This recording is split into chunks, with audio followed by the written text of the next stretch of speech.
You're listening to the Public Sector Show by TechTables, a podcast dedicated to sharing human-centric stories from CIOs and technology leaders across the city, county, state, and federal agencies, joining in the conversation and touching the hearts and minds of leaders across technology today. From mission-driven leadership to cloud, AI to cybersecurity, workforce challenges, and more. Never miss insights from peers and vendor partners across the public sector. And to make sure you never miss an episode, head over to techtables.com and drop your email to subscribe. New podcast episodes come out every Tuesday and Thursday, along with weekly Behind the Mic newsletter. And one of today's podcast sponsors is TechTables Plus, an engaging new community where you can have early access to never-before-released episodes, early access to live event recordings, early access to weekly 3 interesting learnings, early access to live event ticket purchases, no episode ads, and more. Plus 3 extra special bonuses when you sign up today. Bonus number 1, access to the CEO show. Bonus number 2, access to the Higher Ed show. And bonus number 3, access to the Digital show. Join TechTables Plus today. As always, thank you for supporting the TechTables Network. Today we have Patsy Boozer, CISO for the City of San Antonio. Patsy, welcome to the Public Sector Show by TechTables. Thank you. Glad to be here. I got to get a shout out to our friend Craig Hopkins for introducing us. I know, like myself, he will be very excited to hear this episode as we dive in today. So, Patsy, for those who don't know who you are, take us back to your 17-year-old Navy version of yourself, leading into how you got into cybersecurity as a profession. Sure. Well, I decided right out of high school that I was going to join the military. My father and my grandfather had died. When I graduated at 17, I took a month off, and then I joined the Navy. And then I was able to go through I spent about almost a year, and then I was able to get into a program called Boost, the Broadened Opportunity for Officer Selection and Training. And then through that program out in San Diego, I was able to go to college and get my commission. So when I went to the University of South Carolina, go Gamecocks. And so when I graduated from college, I graduated kind of out of cycle. It was New Year's Eve. And so I had just gotten married. And so we were headed to Hawaii, but I needed to go to a school in California. And honestly, I had not really opened the package that they handed me on New Year's Eve because we jumped in the car and we were headed. I knew I was going to California and I had an address. Well, then my new husband says, you might better open up your orders and see kind of like where we're going en route to Honolulu. So when I opened it, it said Digital Electronics Corporation. And I started reading about what I was going to do, and I'm like, this sounds like computers. And that was not my major in college. I had punched cards to earn some money on the mainframe in college, but I'd not been part of the computer science curriculum. So I got there to DEC, and it was at the time when mainframes were moving over to the PDP 1170s minis. I am dating myself there. But I walked in, and people around the table started introducing themselves, and they were from Boeing, or they were from, like, large corporations, and then there was one Navy lieutenant. And then there was me, the ensign. And so I introduced myself, and I had no experience. And so I had to, and then I found out this was an assembler class for programming. So I spent my nights learning how to do assembler programming so that I could go and take care of a data center in Camp Smith, Intelligence Center Pacific in Hawaii, and convert them from mainframe to the PDP 1170s. And that was where my IT career, all by accident. I found out later that when they merged my enlisted records to my officer record, they put someone else's transcripts in my record. And so they were a computer science individual. And so that's how they detailed me. But I got there, spent 4 years, fell in love with computers, fell in love with Navy intelligence. Then I went off to another assignment, but then ended up at the Naval Postgraduate School and got my master's in computer science. And so then cyber and everything that followed came after that until I retired and moved on to the commercial world doing the same thing. Yeah, we're going to unpack that in a second. And you say retired in loose terms. Also, I don't know what a mainframe is. No, I'm totally kidding. But that is before my time for the most part. I only know what I know what a VCR is. Does that count? Yeah. So, okay. So we've got the career. you retire, and if you're watching this on video or in audio, I guess you're listening on audio and not on video, I'm kind of doing this in quotes, because then you go to the private sector. And could you just maybe talk about the journey from the private sector and then kind of leading how you get to San Antonio, and then we'll kind of unpack a little bit more from there. Oh, sure. So while I was in San Diego, I don't think that things just come easy for me. I don't mean for it to sound this way, but I had made it known that I was going to be retiring, and so my admin at the time, I had 18 message centers on the West Coast for the Navy that I was having to shut down and convert into 3 so that we could go from paper to automated and all the security that goes with those. And so it had been a wonderful 5-year journey. And I mentioned to her that I was going to retire. Well, she comes in, hands me a resume, and then says, you have an appointment for an interview for your next job 2 days from now with the Fortune 500 company. So I said, oh, okay, thank you. So I went to the interview, and I was hired. And so that kind of started. I retired, took a week off, and then went and started with the company. And one of the first things that I did was to build out a public key infrastructure project with the Department of Defense and then the Navy PKI. And so with that company, I was able to just learn across all verticals. I mean, banking, oil and gas, local government, FBI. So it was an amazing time. I spent almost 18 years there and then ended up here in San Antonio and with the company. I was also the director of security at that company. And then I had also built a security operations center while I was there in San Diego. And then I came to the city of San Antonio. And again, that was kind of people are going to think it came easy for me. I had decided to stay in San Antonio instead of go and move to another position with the company back on the islands in Hawaii. And I got a call, and it was from the city HR department. And they said, we hear that you're going to be wanting San Antonio, and we have a position open as the first chief information security officer for the city. And so I came in and I interviewed, and I was hired. And I am the first and only chief. Well, I was the chief information security officer, and now I'm the chief security officer because I have physical, cyber, and data. That's awesome. And okay, so that gets us caught up. And where are you right now? For those who are watching on video, you are. I am at the Alamo Regional Security Operations Center. So again, being a cybersecurity team, it's always great to have a security operations center. We used to live in a small little space with 4 desks and 3 offices. And then as the team was growing, and of course San Antonio, as the 7th largest city in the country, we have a pretty big footprint with 43 different departments and security responsibilities for the entire city. So we were able to get mayoral support and city council, and of course Craig Hopkins, who you talked about. He was a big supporter, the CIO, and my direct supervisor. And so we were able to start the Alamo Regional Security Operations Center. And so the facility is designed to be a collaborative mutual aid environment that we're very proud of, because it's to help not just maintain and monitor the networks for the city of San Antonio, but also to help the entire region, including municipal governments that are around us, and then other municipal components of the city of San Antonio. I love this because you're the first one. I think we've done 130 episodes or so.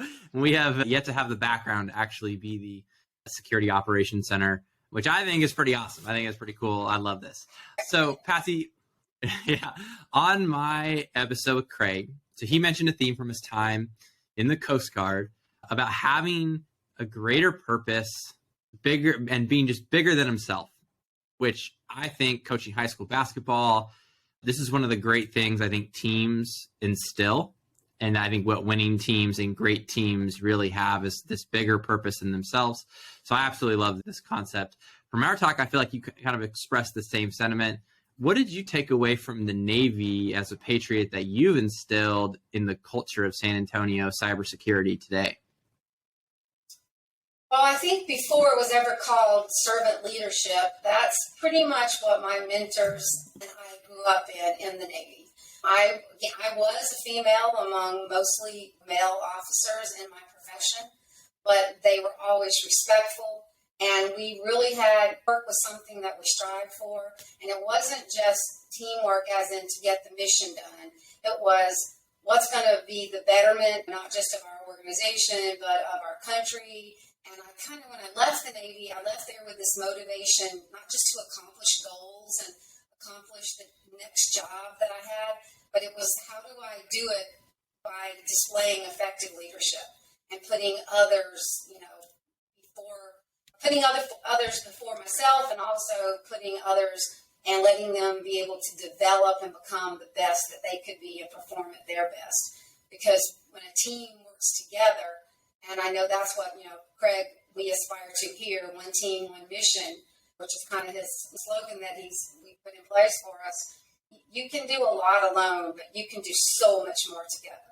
And so every person that's on my team, I try to get to know that person. I try to know what their skills are, what they're going to excel at, how can I help them in the areas that they might need to be strengthened in. And when I do stretch their tent stakes a lot, because some of them, they don't like public speaking, I'm going to put them on one of our joint task force and let them get out there with the public or with the rest of the team. And then they come back and, oh, yeah, that was fun. And that was the things that I learned in the Navy, was you had to do it all. And then especially, not just the Navy, but, I give credit to my parents as well. We grew up in a rural community, and we had to work hard. And if you didn't work together, there was a lot of farm animals to take care of and tasks to accomplish, and it was easier to just get it all done together. And that's what I saw in the Navy as well. I love this. So the city of San Antonio, we've got this, and I guess Craig's kind of championing the one team, one mission. And what you said was so good, because it's almost this force multiplier effect where you can't just get a bunch of individuals. And you see this in sports and in other areas where even if you get a bunch of talented individuals, if they don't actually work together, they just are all doing their own thing. When you get the team to buy in, it is a force multiplier. And it is incredible to see what teams can accomplish.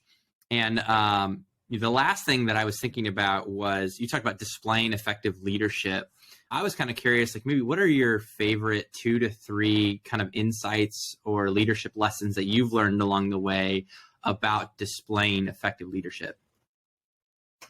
Well, I try to lead as a servant where I'm really serving them, but it's when we activate or when something's going on, I get in there with them. And I know delegation is a big part of leadership, and you have to learn to do that. You can't accomplish everything, but I also try to lead by example. So when there's something going on the floor or there's something that needs to be analyzed, I get out there with them, and I don't ask them to do anything that I wouldn't do. And then there's no task that's too small and there's no task that's too large if you use that force multiplier.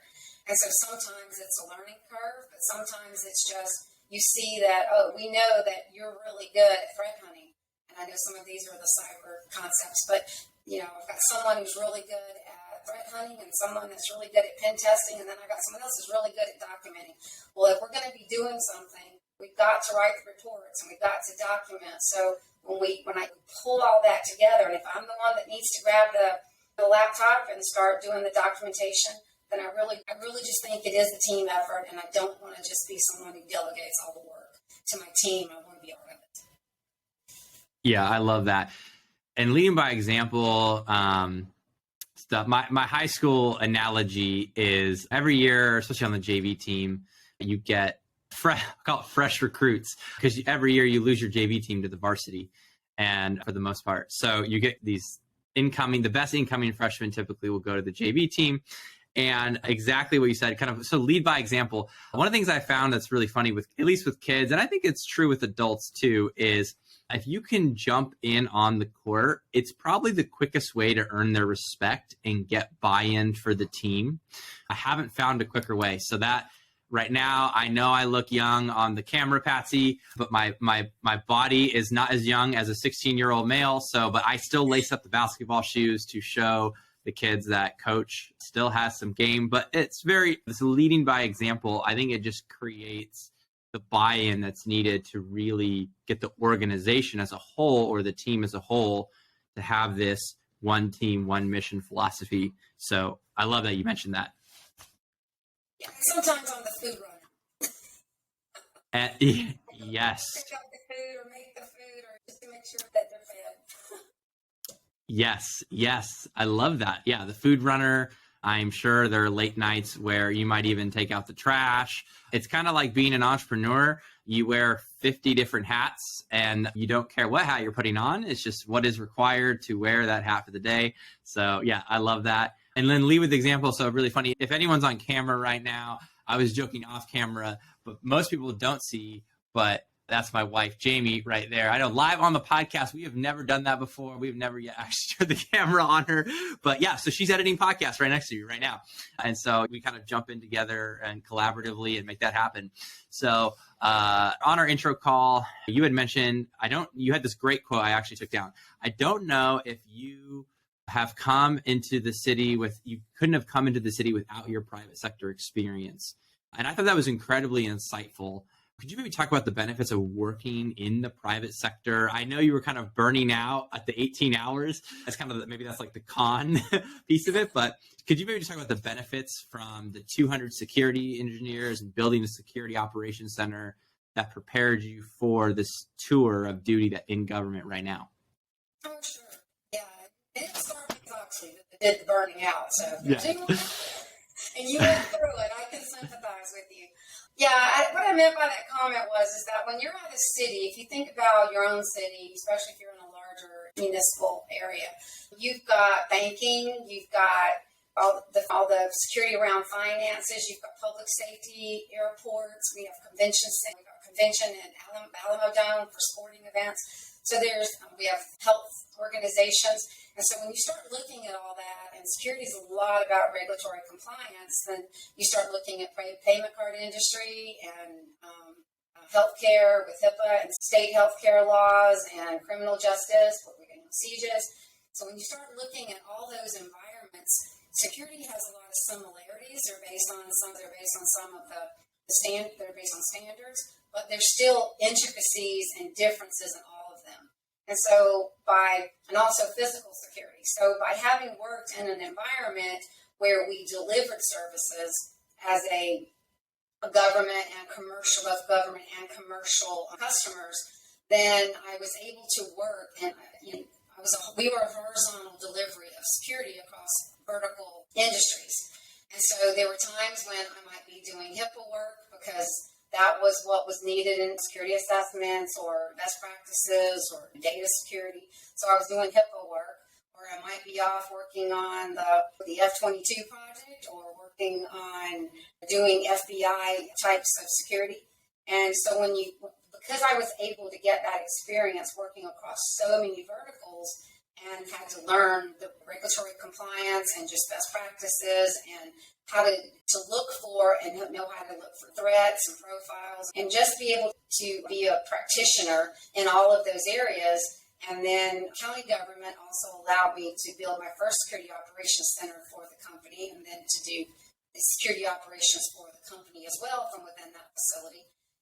Then I already knew what SOC was like. I knew the benefits of it.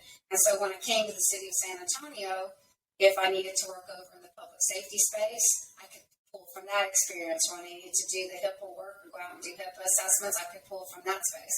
And I was also the director of a large hospital group here in San Antonio as well. So I still had that HIPAA experience under my belt as well. But yeah, it's hard to sometimes go in, and if you've been working in banking, then you're really good at understanding all the banking regulations, but you've never really dealt in some of the other spaces. And there's a big difference in public safety security than there is even in healthcare and those types, and pulling that all together. And then go payment card industry, and you got a whole nother layer. So it's been fun, and yeah, I'm just really glad that I got to be rounded in security and not just focused in one area working for the Fortune 500. Yeah, that is a lot of fantastic experience that you were able to build out. And I know the folks in San Antonio are definitely benefiting from all your hard work and 18-hour days. So,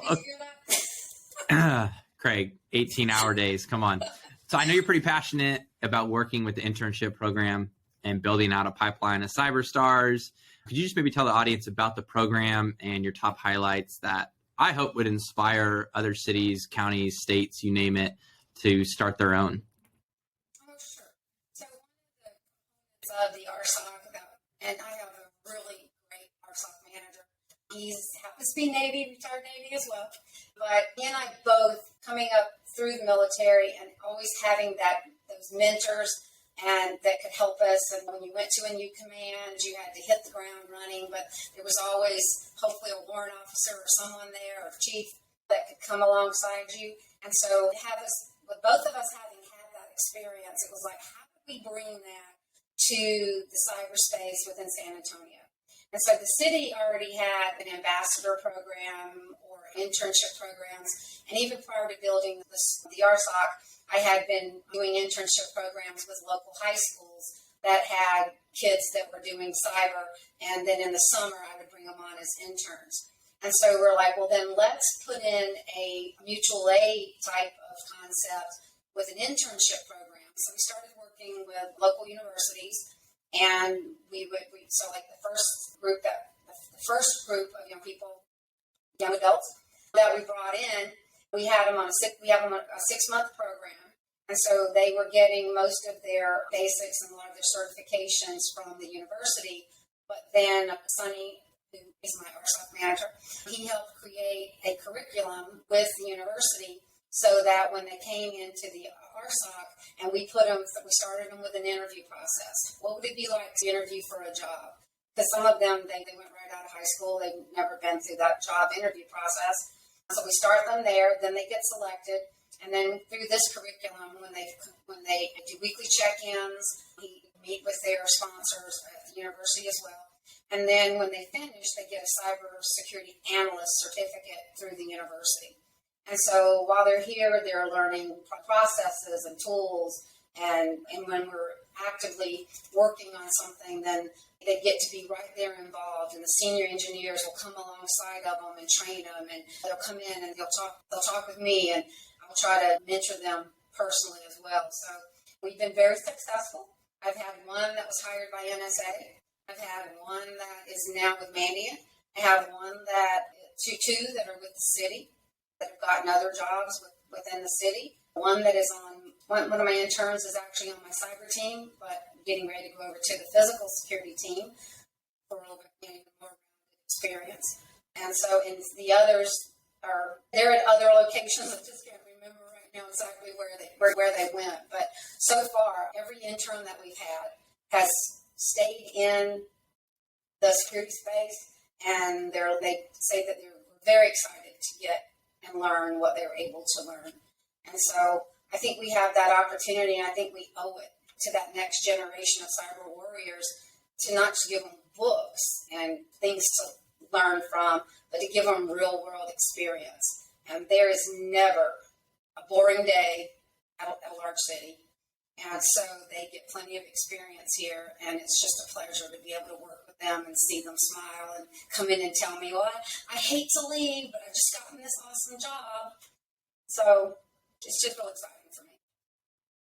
When they say that, does that take you back? Does that take you back a couple of years? Oh, yeah. Except when they show me their offer and I tell them, I'm like, Craig, I need more money. Craig, did you hear that? She needs more money. That's really funny. Yeah, especially in this job market. Yeah. So you must go to Craig a lot because the job market is that tough. No, I'll go to him so he can help me get good salaries for the people I'm hiring. No, I love that. That's awesome. Kind of curious, there are some top books that come to mind for you that you maybe would love to share with the audience? Top books. Well, the number one book for me is the Bible. That's just the book that I go to. For my leadership style, hand me another brick, a book about Nehemiah. So when I say servant leadership, that's the one that I go to. But then, of course, I read a lot of reports. I don't want to say I read as many books on cyber as I do. I read all of right now I'm going through all the 2022 analytical reports. I get a lot of good material from Gartner. And then, let's see, I guess the one that I'm actually reading now is a business ethics field guide. Okay. So making sure that we build business ethics into everything that we do, because cyber is not just about keeping the bad guy out. It's also working with the employees and users and making sure that everything we do is in an ethical manner, because we don't want to step over we have a lot of responsibility, but we also have a lot of power when it comes to the networks and the things we can see and do. And so that's why I think this ethics guide is really good. So that's the current one that I'm going through. I love that. I'm definitely going to read the Bible. The business ethics, I don't know if I'll read that, but so I was in Orlando this past week, and I had kind of a happy hour with this gal named Andrea Sherwood, and I promised that I would introduce her to you.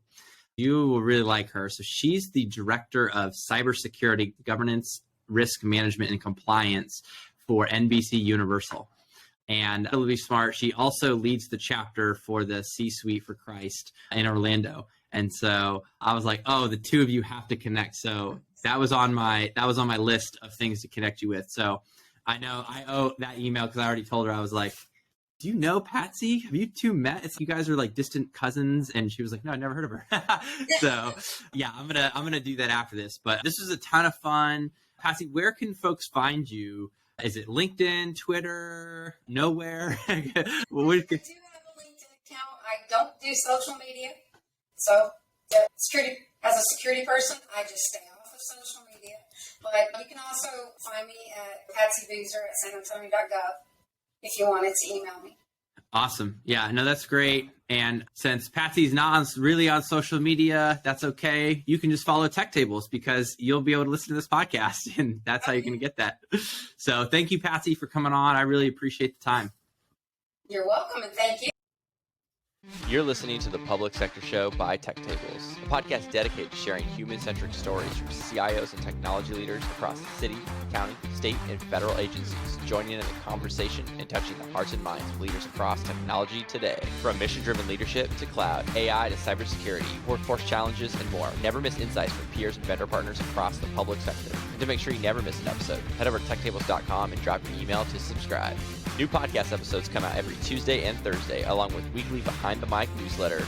And one of today's podcast sponsors is TechTables Plus, an engaging new community where you can have early access to never-before-released episodes, early access to live event recordings, early access to weekly 3 interesting learnings, early access to live event ticket purchases, no episode ads, and more. Plus 3 extra special bonuses when you sign up today. Bonus number 1, access to the CEO show.